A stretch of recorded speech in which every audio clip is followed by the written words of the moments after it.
அதாவது பெரிய பிரச்சனை போய்க்கிட்டு இருக்கு. நம்ம டொனால்ட் ட்ரம்ப் என்ன பண்ணியிருக்காரு, ஆல்ரெடி ஃபர்ஸ்ட் ஒரு பிரச்சனை எங்க ஸ்டார்ட் பண்ணுச்சு அப்படின்னா, கூடுதல் வரி 50% கூடுதல் வரி விதிச்சாரா, அங்க ஆரம்பிச்சது. அடுத்தது H1B விசா. இது ஒரு பிரச்சனை போய்க்கிட்டு இருக்குல்ல. அடுத்ததா புதிய ஒரு பிரச்சனை வந்திருக்கு. இந்த மாரி ஒரு ட்ரிபிள் டென்ஷன் நம்ம இந்தியா மேல செலுத்தியிருக்காரு அவரு. இது என்ன பிரச்சனை அப்படின்றத, என்ன பிரச்சனை, அது எப்படி இந்த வெளிய வர்றது, இதனால யார் யாரெல்லாம் பாதிக்கப்பட்டிருக்காங்க, எப்படி பாதிக்கப்பட்டிருக்காங்க அப்படின்றத இந்த வீடியோல முழுசா பார்க்கலாம். நான் உங்கள் விஜே மொக்க பையன் மனோஜ். வாங்க வீடியோக்குள்ள போகலாம்.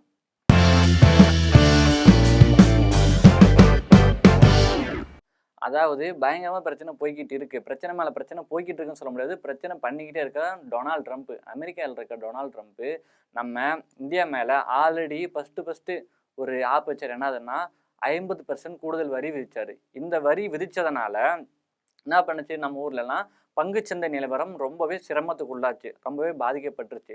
கரெக்டா அதனைத் தொடர்ந்து அதை கண்டினியூ பண்ணி அந்த பிரச்சனை போயிட்டு இருக்க நிலைமையிலேயே விசா கட்டணம் உயர்வு, அதான் அந்த H1B விசா, இந்த விசா கட்டணம் உயர்வு பண்ணாங்கல்ல.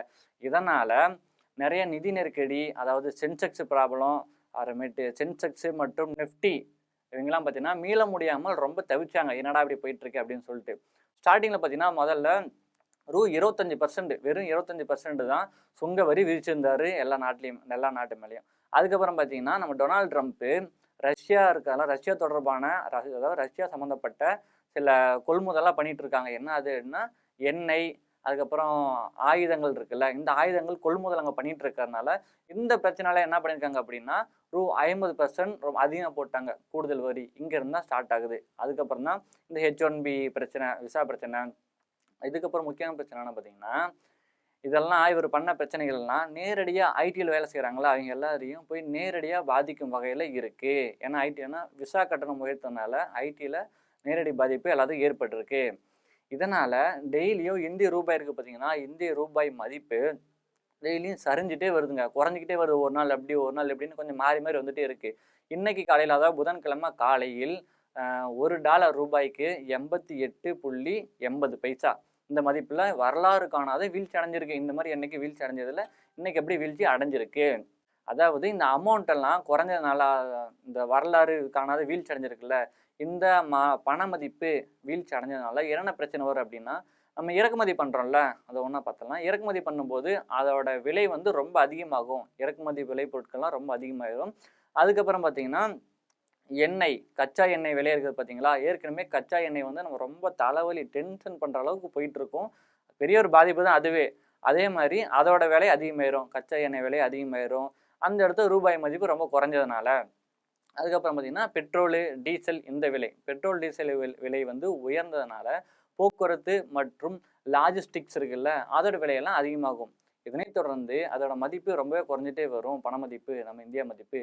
அதனைத் தொடர்ந்து பார்த்தீங்கன்னா இப்போ வெளிநாடு போய் படிக்கிறாங்கல்ல, வெளிநாடு போய் படிக்கிறவங்களுக்கு ரொம்ப சிரமம் தான். இது காசு ரொம்ப அதிகமாகும். விசா அப்ளை பண்ணுறதுக்கும் காசு அதிகமாகும், படிப்பு செலவும் ரொம்ப அதிகமாகும். ஸோ இதனால் இந்த மாதிரி பிரச்சனைகள்லாம் சந்திச்சுட்டு வந்துட்டு இருக்காங்க. இது மட்டும் இல்லாமல் ஐடி நிறுவனங்களுக்கு ஏற்றுமதி இறக்குமதி பண்ணுறாங்கல்ல, அங்கேயும் ஒரு பெரிய பாதிப்பு ஏற்படும். ஸோ இதனால் இந்த மாதிரி பாதிப்புலாம் ஏற்படும். ஸோ இதுக்கெல்லாம் ஒரு முடிவு பண்ணணும்ல, என்ன முடிவு பண்ணலாம் அப்படின்னு சொல்லி எல்லாம் யோசிச்சுட்டு இருக்கையில, அதாவது ஆர்பிஐ நிறைய முயற்சிகள் எடுத்திருக்காங்க. அது என்ன முயற்சிகள் எடுத்துட்டு இருக்காங்க அப்படின்னா, ஃப்ரீ ஃப்ளோட்டிங் கரன்சி அப்படின்ற ஒரு இதை யூஸ் பண்ணி, அது என்னன்னு பார்த்தீங்கன்னா, நம்ம பணத்தோட மதிப்பை குறைக்க முடியாது. அதாவது இந்த பணத்தோட மதிப்பு இப்படி தான் இருக்குது அப்படின்னா அதை அப்படியே வைக்க முடியாது, நம்ம நிர்ணயிக்க முடியாது. ஆனால் அவங்க விலை ஏற்றும் போது நம்ம கட்டுப்படுத்திடலாம் அப்படின்ற முயற்சியை நம்ம ஆர்பிஐ எடுத்துட்டு இருக்காங்க அப்படின்னு முன்னாள் நிதி அமைச்சரும் இப்போ இருக்க தற்போதைய செபி அமைச்சரும் அவங்க இப்படி பண்றதா சொல்லிட்டு இருக்காங்க. சுருக்கமா சொல்ல போகணும் அப்படின்னா, நம்ம இந்தியாவுக்கு ஒரு ட்ரிபிள் டென்ஷன், 3 டென்ஷன் மண்டையில் ஏற்றிட்டு போயிட்டாங்க. அதான் சொல்லியிருந்தால, ஃபர்ஸ்ட் கூடுதல் வரி உயர்வு 50% வரி ஏற்றினாங்களா, அது ஒன்று. அதனைத் தொடர்ந்து H1B விசா பிரச்சனை வந்துச்சா, அதுவும் முடிஞ்சா. இப்போ அதனைத் தொடர்ந்து ரூபாய் சரிவு, நம்ம இந்திய மதிப்பு ரூபாய் ரொம்பவே சரிஞ்சிருச்சு. இது ரொம்பவே ஏதோ வரலாறு காணாத அளவு வீழ்ச்சி அடைஞ்சிருக்கு. இந்த டொனால்ட் ட்ரம்ப் ஏப்பா ஏதோ ஒரு பிரச்சனை பண்ணிகிட்டே இருக்காரு, டெய்லி ஒரு ஆப்பு மேலே ஆப்பு, செக்கு மேலே செக்கு இப்படி வச்சுக்கிட்டே இருக்காரு. ஸோ இதனால நிறைய பேர் பாதிக்கப்பட்டிருக்காங்க. இந்தியா பார்த்தீங்கன்னா ரொம்பவே பாதிக்கப்பட்டிருக்கு. ஸோ இதுல இருந்து எப்படி வெளியே வர போறோன்னு நமக்கு தெரியல. தொடர்ந்து பார்ப்போம்.